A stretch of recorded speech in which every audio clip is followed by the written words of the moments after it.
कि आज के समय दवाइयां आपको जबरदस्ती खिलाई जाती हैं। इतिहास बताता है कि लोगों को बीमारियां जानबूझकर दी गई हैं और फिर उन बीमारियों को ठीक नहीं बल्कि कंट्रोल में रखने के लिए दवाइयां बनाई गई हैं ताकि आप पूरे जीवन दवाइयां खाकर कंपनियों के लिए पैसे छापने की मशीन की तरह इस्तेमाल हो सको। तो क्या आप इस बात पर यकीन करेंगे? अगर नहीं तो आइए आपको कुछ ऐसा बताता हूं जो आपको पता होना चाहिए। सन 1800 में तेली खोज होने के बाद जॉन डी रॉकफेलर ने स्टैंडर्ड ऑयल नाम की कंपनी खोलकर अमेरिका में सबसे बड़ा ऑयल एम्पायर खड़ा कर लिया। उसका फॉर्मूला बिल्कुल सिंपल था, छोटी कंपनियों को खरीद लो, जो ना बिके उसके कंपटीशन में उतर जाओ, दाम इतने नीचे कर दो कि सामने वाली कंपनी लॉस में चली जाए और जैसे ही कंपटीशन खत्म हो दाम को वापस फिर आसमान पर उठा दो। लेकिन 1911 में अमेरिकी सुप्रीम कोर्ट ने स्टैंडर्ड ऑयल की इस मोनोपोली को तोड़ने के लिए इस बिजनेस प्रैक्टिस को इलीगल घोषित करके उसके एम्पायर को 34 कंपनियों में तोड़ दिया, जिसमें एक थी एक्सॉन। अब रॉकफेलर ने यहाँ पर एक चीज नोट करी कि पेट्रोकेमिकल सिर्फ ईंधन की तरह ही नहीं बल्कि दवाइयां बनाने में भी इस्तेमाल हो सकते हैं और पेट्रोकेमिकल से दवाइयां बनाने की जिम्मेदारी दी गई एक्सॉन को। लेकिन मार्केट में इन दवाइयों को कोई खरीदेगा क्यों जब इन दवाइयों को कोई प्रिस्क्राइब भी ना करे तो? क्योंकि उस वक्त अमेरिका में हर्बल और नेचुरोपैथी ट्रीटमेंट यही लोगों के बीच में सबसे ज्यादा पॉपुलर थे। वहां के डॉक्टर्स पेड़ पौधे और जड़ी बूटियों से दवाइयां बनाकर लोगों को दिया करते थे। अब यहाँ पर रॉकफेलर ने एक मास्टर स्ट्रोक खेला। उसने अपने दान दक्षिणा के हथियार का इस्तेमाल यानी कि फिलैंथ्रोपी का इस्तेमाल करके 1910 में फ्लेक्सनर रिपोर्ट पब्लिश करवाई और इसको पब्लिश करने वाला था कार्नेगी फाउंडेशन। इस रिपोर्ट में नेचुरोपैथी और हर्बल मेडिसिन को अनसाइंटिफिक डिक्लेयर कर दिया गया, जिसका इतना जबरदस्त असर हुआ कि नेचुरल मेडिसिन पढ़ाने वाले कॉलेजेस की फंडिंग बंद हो गई। सिर्फ उन्हीं मेडिकल कॉलेजेस को पैसा मिलने लगा जो एलोपैथी और पेट्रोकेमिकल बेस्ड ड्रग्स को प्रमोट करने या पढ़ाने का काम कर रहे थे। धीरे धीरे अमेरिका का पूरा हेल्थ केयर सिस्टम नेचुरोपैथी से उठकर ड्रग्स और सर्जरी के मॉडल पर शिफ्ट हो गया। अब जरा कार्नेगी फाउंडेशन के बारे में सुनो। हेनरी फोर्ड कार बनाता था। कार बनाने के लिए स्टील चाहिए और वो स्टील कार्नेगी स्टील कंपनी से आता था। स्टील को ट्रांसपोर्ट और कार को चलाने के लिए ईंधन चाहिए, वो रॉकफेलर की कंपनी देती थी। मतलब हेनरी फोर्ड, कार्नेगी और रॉकफेलर ये तीनों एक इनविजिबल चेन से जुड़े हुए थे और तीनों ही दान दक्षिणा का खेल खेलते थे। रॉकफेलर ने रॉकफेलर फाउंडेशन और कार्नेगी ने कार्नेगी फाउंडेशन की स्थापना कर रखी थी और इन्हीं की मदद से पूरी दुनिया में अपने नैरेटिव को प्रमोट करते थे। अब वापस चलते हैं अपनी कहानी पर। डॉक्टर्स वही पेट्रोकेमिकल सिर्फ ईंधन की तरह ही नहीं बल्कि दवाइयां बनाने में भी इस्तेमाल हो सकते हैं और पेट्रोकेमिकल से दवाइयां बनाने की जिम्मेदारी दी गई एक्सॉन को। लेकिन मार्केट में इन दवाइयों को कोई खरीदेगा क्यों जब इन दवाइयों को कोई प्रिस्क्राइब भी ना करे तो? क्योंकि उस वक्त अमेरिका में हर्बल और नेचुरोपैथी ट्रीटमेंट यही लोगों के बीच में सबसे ज्यादा पॉपुलर थे। वहां के डॉक्टर्स पेड़ पौधे और जड़ी बूटियों से दवाइयां बनाकर लोगों को दिया करते थे। अब यहाँ पर रॉकफेलर ने एक मास्टर स्ट्रोक खेला। उसने अपने दान दक्षिणा के हथियार का इस्तेमाल यानी कि फिलैंथ्रोपी का इस्तेमाल करके 1910 में फ्लेक्सनर रिपोर्ट पब्लिश करवाई और इसको पब्लिश करने वाला था कार्नेगी फाउंडेशन। इस रिपोर्ट में नेचुरोपैथी और हर्बल मेडिसिन को अनसाइंटिफिक डिक्लेयर कर दिया गया, जिसका इतना जबरदस्त असर हुआ कि नेचुरल मेडिसिन पढ़ाने वाले कॉलेजेस की फंडिंग बंद हो गई। सिर्फ उन्हीं मेडिकल कॉलेजेस को पैसा मिलने लगा जो एलोपैथी और पेट्रोकेमिकल बेस्ड ड्रग्स को प्रमोट करने या पढ़ाने का काम कर रहे थे। धीरे धीरे अमेरिका का पूरा हेल्थ केयर सिस्टम नेचुरोपैथी से उठकर ड्रग्स और सर्जरी के मॉडल पर शिफ्ट हो गया। अब जरा कार्नेगी फाउंडेशन के बारे में सुनो। हेनरी फोर्ड कार बनाता था। कार बनाने के लिए स्टील चाहिए और वो स्टील कार्नेगी स्टील कंपनी से आता था। स्टील को ट्रांसपोर्ट और कार को चलाने के लिए ईंधन चाहिए, वो रॉकफेलर की कंपनी देती थी। मतलब हेनरी फोर्ड, कार्नेगी और रॉकफेलर ये तीनों एक इनविजिबल चेन से जुड़े हुए थे और तीनों ही दान दक्षिणा का खेल खेलते थे। रॉकफेलर ने रॉकफेलर फाउंडेशन और कार्नेगी ने कार्नेगी फाउंडेशन की स्थापना कर रखी थी और इन्हीं की मदद से पूरी दुनिया में अपने नैरेटिव को प्रमोट करते थे। अब वापस चलते हैं अपनी कहानी पर। डॉक्टर्स वही सिलेबस पढ़ रहे थे जो रॉकफेलर चाहता था, वही दवाइयां लिख रहे थे जो फार्मा कंपनी बना रही थी। हर्बल मेडिसिन के खिलाफ नेगेटिव मीडिया कैंपेन चलाकर रही सही कसर भी पूरी कर दी गई और नई दवाइयों को मॉडर्न साइंस बताकर उनका ब्रांड बनाया गया और ये था फार्मा एम्पायर के जन्म का असली कारण। अब आगे अपनी कहानी पर। डॉक्टर्स वही सिलेबस पढ़ रहे थे जो रॉकफेलर चाहता था, वही दवाइयां लिख रहे थे जो फार्मा कंपनी बना रही थी। हर्बल मेडिसिन के खिलाफ नेगेटिव मीडिया कैंपेन चलाकर रही सही कसर भी पूरी कर दी गई और नई दवाइयों को मॉडर्न साइंस बताकर उनका ब्रांड बनाया गया और ये था फार्मा एम्पायर के जन्म का असली कारण। अब आगे सुनिए। अब हर्बल मेडिसिन बनाने वाली कंपनीज बंद होने से बचने के लिए केमिकल बेस्ड मेडिसिन को बनाना शुरू कर देती हैं। इन दवाइयों का असली मकसद पेशेंट को ठीक करना नहीं बल्कि उसे परमानेंट कस्टमर बनाना था। रॉकफेलर ने सिर्फ ऑयल को ही कंट्रोल नहीं किया बल्कि हेल्थ केयर की। तब सुनिए। अब हर्बल मेडिसिन बनाने वाली कंपनीज बंद होने से बचने के लिए केमिकल बेस्ड मेडिसिन को बनाना शुरू कर देती हैं। इन दवाइयों का असली मकसद पेशेंट को ठीक करना नहीं बल्कि उसे परमानेंट कस्टमर बनाना था। रॉकफेलर ने सिर्फ ऑयल को ही कंट्रोल नहीं किया बल्कि हेल्थ केयर की तस्वीर ही बदल दी, यानी जितने ज्यादा बीमार लोग उतना ही ज्यादा पैसा। अब ये सब करने के बावजूद भी रॉकफेलर को और पैसे चाहिए थे और पैसे तभी आएंगे जब और ज्यादा लोग बीमार पड़ेंगे। तो अब सवाल था ये कि लोगों को बीमार कैसे किया जाए, जिसका जवाब था उनकी खाने पीने की आदतें बदल दो। और यही वो पॉइंट बना जहां से रॉकफेलर की एग्रीकल्चर इंडस्ट्री में एंट्री शुरू हुई। रॉकफेलर फाउंडेशन का एक एजेंडा था कि साइंस बेस्ड एग्रीकल्चर को प्रमोट करो। इस फाउंडेशन ने ग्रीन रेवोल्यूशन को जबरदस्त फंड किया। हाइब्रिड क्रॉप्स, पेट्रोकेमिकल फर्टिलाइजर्स और एग्रोकेमिकल्स को मॉडर्न एग्रीकल्चर के नाम पर मार्केट में उतार दिया गया। अमेरिका के किसानों ने सोयाबीन, मक्का और कपास का इतना ज्यादा प्रोडक्शन कर दिया कि मार्केट में डिमांड कोलैप्स कर गई। लेकिन समस्या यह थी कि उस जमाने में इनके तेल को कोई खाता ही नहीं था। तब इन लोगों ने तेल को हाइड्रोजिनेट करना शुरू कर दिया, जिससे उसका रंग, महक और टेक्सचर बदल गया और यहां से मार्केट में आया आपका वनस्पति घी, जैसे भारत में इस्तेमाल होने वाला डालडा। अब ये घी मक्खन जैसा दिखता तो था और सस्ता भी था, लेकिन एक समस्या थी, लोगों को इसको इस्तेमाल करने की आदत नहीं थी। तो आदत कैसे डालें? और यहाँ पर एंट्री होती है प्रोपोगेंडा मशीन की। अब रॉकफेलर फाउंडेशन के साथ मिलकर अलग अलग लोगों ने अमेरिकन हार्ट एसोसिएशन को पैसे खिलाए। अब ये याद रखना कि इस समय पर रॉकफेलर मर गया था, लेकिन उसका बिजनेस एम्पायर इसी प्रैक्टिस को फॉलो कर रहा था। अब अमेरिकन हार्ट एसोसिएशन ने एक नैरेटिव को पुश करा कि भैया आपके घी, मक्खन और नेचुरल फैट ये हृदय के लिए, हार्ट के लिए हानिकारक है, खतरनाक है और वेजिटेबल ऑयल हेल्दी है। रॉकफेलर की दान दक्षिणा की मशीन यानी कि फिलैंथ्रोपी वर्क ने एनजीओ के माध्यम से ये जानकारी हर घर तक पहुंचा दी और अब इसका रिजल्ट देखो। जैसे ही वनस्पति घी और वेजिटेबल ऑयल ऑयल लोगों की डाइट में आए, लोगों में हार्ट डिजीज, ओबेसिटी और डायबिटीज बहुत तेजी से बढ़ने लगा। जब बीमारियां बढ़ी तो मार्केट में दवाइयों की डिमांड एक्सप्लोड हो गई। इसका फायदा सबको मिला। रोकाफेलर की फार्मा केमिकल इंडस्ट्री रातों रात पैसे छापने की मशीन बन गई और ये सब होने पर सिस्टम में सब खुश थे। डॉक्टर्स की डिमांड बढ़ गई, नए मेडिकल कॉलेज खुल गए, फार्मा कंपनीज का प्रॉफिट आसमान चढ़ गया, पॉलिटिशियंस हो गए, जज हो गए, ब्यूरोक्रेट्स हो गए, सबको अपने अपने हिस्से का पैसा मिल रहा था। और यही वो कारण था जिसकी वजह से इस सिस्टम को रोकना असंभव था। अब जरा भारत की बात सुनो। हमारा देश 1947 में आजाद हो गया और भारत में प्राचीन काल से घी और सरसों के तेल को सेहत के लिए अच्छा माना जाता था। अब रोकाफेलर फाउंडेशन की मदद से भारत में एक नैरेटिव को बदलने की कोशिश की गई। आपको जानकर हैरानी होगी कि हमारे देश में ग्रीन रेवोल्यूशन यानी कि हरित क्रांति की फंडिंग रोकाफेलर फाउंडेशन के द्वारा की गई थी। मतलब औरों ने भी फंड किया था लेकिन रोकाफेलर फाउंडेशन का भी पैसा लगा हुआ था। और इसी के बाद भारतीय किसान फर्टिलाइजर बेस्ड खेती पर शिफ्ट हो गए थे। एक और नैरेटिव पुश किया गया कि भारतीयों की डाइट में प्रोटीन की कमी है और हमारे यहाँ खाए जाने वाला घी मक्खन हृदय के लिए हानिकारक है। और यहीं से भारत में वनस्पति घी की एंट्री के लिए एक जमीन तैयार कर दी गई। अमेरिका ने भारत पर दबाव बनाया और वनस्पति घी बनाने का कच्चा माल भारत में डंप करना शुरू कर दिया। गलत नैरेटिव और सस्ते के चक्कर में आकर लोग घी को छोड़कर वनस्पति घी पर शिफ्ट हो गए और इसके बाद भारत में शुरू हुआ बीमारियों का विस्फोट और दवाइयों की दुकान यहाँ भी चलने लगी। इस मामले में गाँव की हालत शहर से काफी बेहतर थी क्योंकि गाँव के लोग इतनी जल्दी अपनी आदतें नहीं बदलते। वैसे इस वीडियो को बनाने में मैंने जो भी मटेरियल इस्तेमाल किया है वो आपको विज्ञान रिचार्ज के व्हाट्सएप चैनल पर पढ़ने के लिए मिल जाएगा। आपको सारे सबूत दूंगा पढ़ने के लिए। अब जरा आगे सुनिए। तो जी अब आता है समय 1950 का। डॉक्टर एंसल कीज ने वनस्पति घी में ट्रांस फैट की जानकारी देकर उन्हें हार्ट किलर घोषित कर दिया। 2015 में अमेरिका ने पूरी तरह से वनस्पति घी पर बैन लगा दिया। लेकिन भारत में क्या हुआ? ज्यादा कुछ नहीं, बस लेबल और परसेंटेज का नाटक। मतलब कंपनीज को बोला गया कि भैया 10% से ज्यादा ट्रांस फैट इसके अंदर नहीं होने चाहिए और थोड़ा पैकेट की लेबलिंग वगैरह ठीक कर लो और इसे घी बताकर मत बेचो, वनस्पति बोलकर बेच सकते हो। हाँ जी, बस इतना ही हुआ था। अब जरा आप ये समझो कि रोकाफेलर की वजह से जो केमिकल इंडस्ट्री खड़ी हुई थी उसने आम लोगों को कैसे रगड़ कर रख दिया। 1970 और 80 के दशक में कोलेस्ट्रॉल को इतना हाइप कर दिया गया कि लोगों ने लाइफ लॉन्ग उसकी मेडिसिन खानी शुरू कर दी, जिसका नतीजा निकला ये कि कोलेस्ट्रॉल को कंट्रोल करने वाली दवाइयां दुनिया में टॉप सेलिंग मेडिसिन बन गई। इसके बाद एक थ्योरी पुश करी गई केमिकल इंबैलेंस की कि ब्रेन में केमिकल इंबैलेंस होने की वजह से लोग डिप्रेशन में जा रहे हैं, जिसका आज तक कोई सॉलिड प्रूफ नहीं मिला है। लेकिन फिर भी एंटी डिप्रेसेंट की मल्टी बिलियन डॉलर मार्केट खड़ी हो गई। डायबिटीज, बीपी, हार्ट डिजीज, ये बीमारियां तो फार्मा कंपनीज के लिए सोने का अंडा देने वाली मुर्गियां हैं। इन बीमारियों को खत्म करने के लिए दवाई नहीं खोजी गई बल्कि इन्हें कंट्रोल किया गया ताकि लोग दवाइयां खाते रहे और पैसा आता रहे। क्योंकि अगर एक बार इन बीमारियों का परमानेंट इलाज मिल जाता तो मेडिसिन इंडस्ट्री का कस्टमर खत्म हो जाता। भाई साहब, डायबिटीज आज के समय मल्टी बिलियन डॉलर कमाने वाली बीमारी है। इसके नाम पर ही तो दवाइयां बिक रही हैं। आप जरा ये सुनो, अल्सर को पहले स्ट्रेस डिजीज के नाम से जाना जाता था। डॉक्टर्स अपने मरीज को एंटासिड देकर फार्मा कंपनीज को बिलियंस ऑफ डॉलर कमाने में मदद कर रहे थे। फिर 1982 में बैरी मार्शल और रॉबिन वैरन ने यह साबित कर दिया कि अल्सर बैक्टीरिया की वजह से होता है और उसे एंटीबायोटिक्स देकर ठीक किया जा सकता है। उनकी बातों पर किसी ने यकीन नहीं करा, उनकी रिसर्च को दबाने की कोशिश की गई। फिर इन दोनों साइंटिस्ट ने अपने खुद के ऊपर एक्सपेरिमेंट किए और अपनी बात को सिद्ध करने के बाद इन्हें बाद में चलकर नोबेल प्राइज दिया गया। यही हाल आज के पोलियो वैक्सीन का था। 1955 में जोनास साल्क ने पोलियो का जब परमानेंट इलाज दे दिया तो रिहैब और लाइफ लॉन्ग सपोर्ट प्रोवाइड करने वाली कंपनी पूरी तरह से रातों रात खत्म हो गई थी। लोगों के धंधे बंद हो गए थे। एक दवा थी ऑक्सीकॉन्टिन, इसको नॉन एडिक्टिव बताकर प्रमोट किया गया था। डॉक्टर्स को इंसेंटिव दिए गए ताकि वो इस दवाई को लिखें। नतीजा, लाखों लोग इसके एडिक्ट बन गए, जिसमें से हजारों लोग मारे गए। जब कोर्ट केस हुआ तो ये पता लगा कि कंपनी को ये बात पहले से ही पता थी कि ये दवाई एडिक्टिव है, लेकिन फिर भी जानबूझकर ये बात छुपाते हुए इसको बाजार में बेचा गया।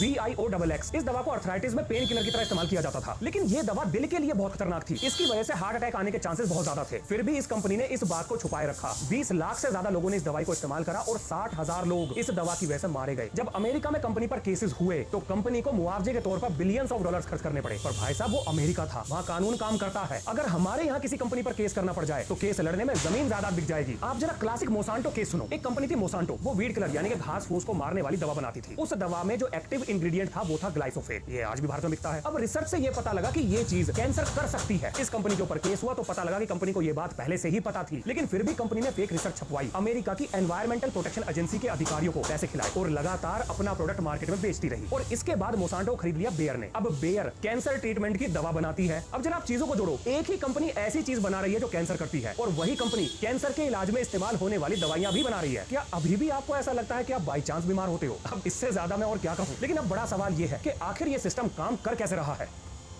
आपके बड़े बड़े टीवी नेटवर्क, न्यूज़पेपर, ये सब पैसे लेकर फार्मा कंपनीज की रिसर्च को पब्लिश करते हैं।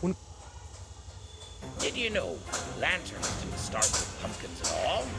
Aye, in Ireland, they carved से लेकर फार्मा कंपनीज की रिसर्च को पब्लिश करते हैं, उनका महिमा मंडन करते हैं। भाई साहब, जो रिसर्च प्रॉफिट लाती है वो पब्लिश होती है, जो नेगेटिव होती है वो दबा दी जाती है। रिसर्च पेपर छापने वाले जर्नल्स को खरीदा जाता है, स्टडीज को मैनिपुलेट किया जाता है, फेक रिसर्च होगी, फेक सबूत हो गए, इनको मार्केट में उतारा जाता है। डॉक्टर्स को इंसेंटिव दिए जाते हैं, फॉरेन ट्रिप्स दी जाती हैं, स्पॉन्सरशिप और कमीशन दिए जाते हैं ताकि वो किसी खास दवाई को प्रिस्क्राइब करें। भारत में मेडिकल रिप्रेजेंटेटिव्स गिफ्ट्स और टूर के ऑफर्स लेकर डॉक्टर्स के क्लिनिक के बाहर बैठे रहते हैं। यहाँ तक कि कुछ डॉक्टर्स के बच्चों की विदेश में मेडिकल पढ़ाई का पूरा खर्च ये भी दवा कंपनी उठाती है। हर जगह मिसलीडिंग एड एड्स चलते हैं, मतलब मैट्रेस कमर दर्द को ठीक करेगा, तेल घुटने के दर्द को ठीक करेगा और मल्टीविटामिन बॉडी बना देगा। ये सारे प्रोडक्ट सिर्फ एडवर्टाइजमेंट की वजह से बिकते हैं, मेडिकल साइंस की वजह से नहीं। एक अकेले कोविड ने फार्मा कंपनीज की सेल्स को कितना बढ़ा दिया ये सबको पता है, और भविष्य में जब भी ऐसे पैंडेमिक आएंगे ये फार्मा कंपनीज के लिए जैकपॉट लगा देंगे। अब आप ये सोच रहे होंगे कि भाई इस सिस्टम का इलाज क्या है, तो देखो जी, इस सिस्टम का इलाज सिर्फ एक ही है, वो है डर। डर पैदा करना होगा। ऐसे कानून बनाओ कि गलती करने वाले के लिए ना बचने का रास्ता हो और ना ही कोई माफी, नहीं तो भोपाल गैस ट्रेजेडी जैसे हादसे होते रहेंगे और उनके पीछे जिम्मेदार लोग विदेश भाग जाएंगे। अब जरा फार्मा कंपनीज की मिलीभगत को तोड़ते हैं। देखो, जब भी कोई फार्मा कंपनी किसी दवाई को मार्केट में लाए तो उससे पहले उसके क्लिनिकल ट्रायल्स की जांच एक अनोनिमस और इंडिपेंडेंट बॉडी के द्वारा की जाए। मतलब फार्मा कंपनी तो क्या, किसी गवर्नमेंट ऑफिशियल को भी ये बात ना पता हो कि आखिर उस दवा की जांच कर कौन रहा है, और इस सारी जांच का खर्चा फार्मा कंपनी बियर करेगी। अगर रिपोर्ट गलत आती है तो जुर्माना और पेनल्टी, और अगर सही आती है तभी वो दवा मार्केट में उतारी जाए। और बिल्कुल यही सेम सिस्टम खेती में इस्तेमाल होने वाली दवाइयों पर भी लगना चाहिए। इसके अलावा आपको ये भी याद होगा कि भारत में देसी घी और सरसों के तेल को डेमोनाइज किया गया था, यानी कि उसे हार्ट के लिए अनहेल्दी बताकर अनपॉपुलर करने की कोशिश की गई थी। भाई साहब, हमें अपने लाइफस्टाइल और खाने में बदलाव करने पड़ेंगे। आप जरा लोगों का दोगलापन देखो। जो एक्टर्स खुद बर्गर नहीं खाते वो बर्गर का ऐड कर रहे हैं, जो शुगर नहीं खाते वो सोडा ड्रिंक को प्रमोट कर रहे हैं। किसी को डर के आगे जीत चाहिए तो किसी को कुछ तूफानी करना है। ये सब देखकर आपको सवाल पूछना चाहिए कि भाई साहब, किसी का ईमान या जमीर जिंदा है या मर गया। लोगों को ऐसी चीजें खाने पीने के लिए वो लोग प्रमोट कर रहे हैं जो वो खुद कभी नहीं खाते। ये सब के सब मुंह के अंदर पैसे ठूस कर बैठे हैं। हमें अपने देश की पुराने खाने पीने की आदतों को अपनाना पड़ेगा। मोटे अनाज जैसे ज्वार, बाजरा, रागी ये सेहत के लिए अच्छे होते हैं। आज यही चीजें फॉरेन कंपनी हमारे देश में ब्रांड बनाकर बेच रही हैं। मतलब जो ओट्स हमारे दादा परदादा के जमाने में खाए जाते थे, आज वो हम पैकेट में खरीद कर खा रहे हैं। बहुत से देशों में तो प्रोसेस्ड फूड के ऊपर वार्निंग लिखी होती है कि इसके अंदर ये केमिकल है और इससे ये बीमारी होगी। ये सिस्टम हमें भी अपने देश में लाना पड़ेगा। प्रोसेस्ड फूड के ऊपर वार्निंग लिखी होनी चाहिए ताकि लोग अनजाने में बीमारियों का शिकार न बने। और सबसे जरूरी, बच्चों को बचाओ। स्कूल्स और कॉलेजेस में प्रोसेस्ड और फास्ट फूड पर बैन लग जाना चाहिए। तो स्कूल में सिर्फ हेल्दी ऑप्शन ही होना चाहिए। इसके अलावा इंडियन मेडिकल एजुकेशन में भी बदलाव की जरूरत है। आज के समय जो पढ़ाई का सिस्टम है वो फार्मा ड्रिवन है, वो बचाव से ज्यादा इलाज पर फोकस करता है। इसको बदलने की जरूरत है। ऐसे वेल क्वालिफाइड और ईमानदार डॉक्टर्स की टीम बनाकर जो भारत और भारतीयों की जरूरत के हिसाब से मेडिकल कॉलेजेस की स्टडीज को डिजाइन कर सके, उन सभी को एक प्लेटफॉर्म पर लाने की जरूरत है। अब इतनी बात कर ली तो जरा कानून पर चलो। हमारे देश में कानून एग्जिस्ट करता है, ड्रग्स एंड कॉस्मेटिक एक्ट 1940, जिसमें 2008 से पहले नकली दवाई बनाने पे या पकड़े जाने पर 5 साल की कैद और लगभग 10,000 के आसपास जुर्माना था। 2008 में इसमें संशोधन किया गया और कम से कम 10 साल की कैद और 10 लाख के जुर्माने का प्रावधान कर दिया गया। अब ये जेल इससे ज्यादा भी सकती है, और ऐसे केसेस में पुलिस बिना वारंट के एक्यूज्ड को गिरफ्तार करके जेल भेज सकती है और उसे बेल नहीं मिलेगी। अब आपको ऐसा लग रहा होगा कि बहुत सख्त कानून है भाई, आइए इसकी जरा सख्ती दिखाता हूं आपको। भाई साहब, कोविड में नकली दवाई बेचने वाले को मिलॉर्ड ने जमानत दे दी थी, तो कानून बनाने से क्या होता अगर वो लागू ही ना हो तो। हमारे सिस्टम में बहुत लूप होल्स हैं, इन्हें भरने की जरूरत है। जिटर में छपी हुई एक रिपोर्ट के हिसाब से भारत में 20% दवाइयां नकली हैं, यानी हर 10 में से 2 दवाई नकली हैं, जिसको रोकने के लिए हमें और सख्त कानून चाहिए। सबसे पहले फेक मेडिसिन के लिए जीरो टॉलरेंस। हर दवा के ऊपर एक उसका यूनिक क्यूआर कोड होना चाहिए, जिससे उसकी मैन्युफैक्चरिंग डेट, उसकी ऑथेंटिसिटी, उसकी एक्सपायरी और उसके सस्ते अल्टरनेटिव की जानकारी मिल सके। अगर वहां से डाटा ना मिले तो तुरंत उसकी कंप्लेंट की जानी चाहिए। जिसके बाद रिटेलर, डिस्ट्रीब्यूटर, मैन्युफैक्चरर सबको लाइन हाजिर कर दो, और अगर यहाँ पर कंप्लेंट झूठी निकले तो जिसने कंप्लेंट करी उसको पकड़ो। कानून के सामने सब बराबर हो, मतलब जो पकड़ा जाए उसकी प्रॉपर्टी को सीज करो, उम्र कैद हो। हमारे समाज को ऐसे व्यक्ति की कोई जरूरत नहीं जो समाज के ही नाश पर तुला हुआ हो। रॉकफेलर ने एक सेंचुरी पहले एक सिस्टम बनाया था जिसमें प्रॉफिट इंसानियत से ज्यादा बड़ा था, और अब वक्त आ गया है कि भारत एक नया सिस्टम बनाए जहां पेशेंट एक कस्टमर नहीं बल्कि इंसान हो, और गलती करने वाला डरे बचकर ना निकल